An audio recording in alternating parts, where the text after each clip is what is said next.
Fique de Olho, por Eduardo Rocha. Professor, existem situações que podem enganar nossos olhos?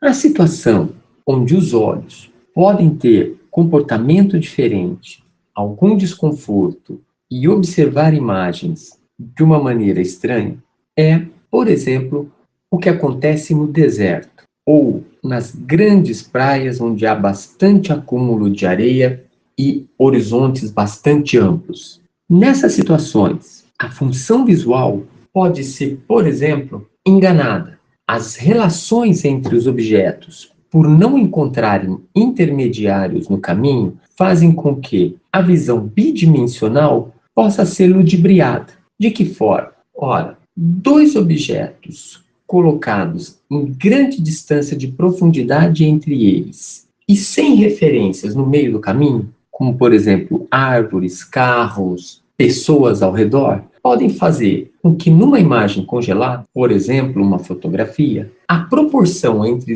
esses objetos torne possível mimetizar o que seria, por exemplo, um encontro de um gigante com uma pessoa pequenina, simplesmente porque essa aparentemente pequenina estaria mais distante. E na imagem fotografada, na imagem capturada, a tridimensionalidade é perdida.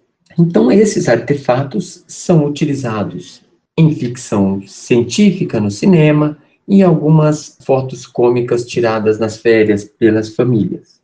O efeito dessa perda da referência entre objetos intermediários, entre outros referenciais na linha do horizonte, é chamado de paralaxe.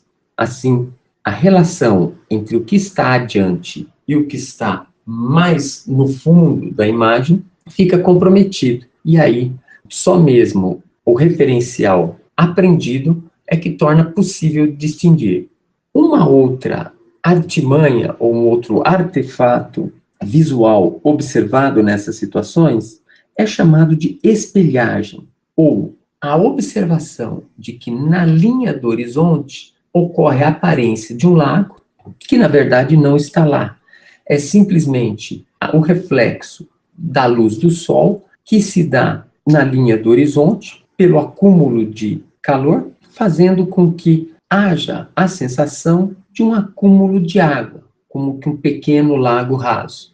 Essas situações, referidas como miragens do deserto, são conhecidas dos antigos filmes de Hollywood e dos filmes de Indiana Jones, já bastante vistos na nossa infância.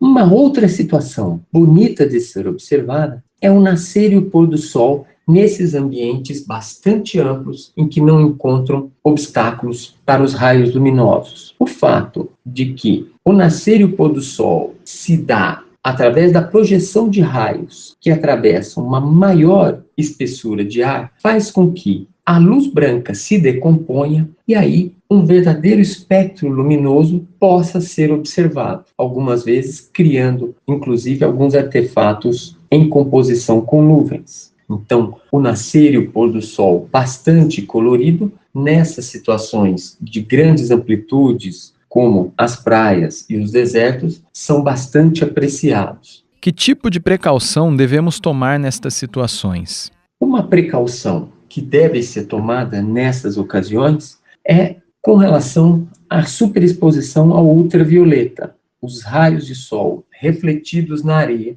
mesmo indivíduos que estão protegidos com chapéu, roupa e até bloqueador solar, em algumas situações, se não há proteção para os olhos, podem ter queimaduras e irritação da conjuntiva e da córnea, simplesmente pelo excesso de exposição ao ultravioleta, não se tratando de uma infecção nem de um problema químico, mas um problema fotoirritativo, excesso de luz ao longo do dia.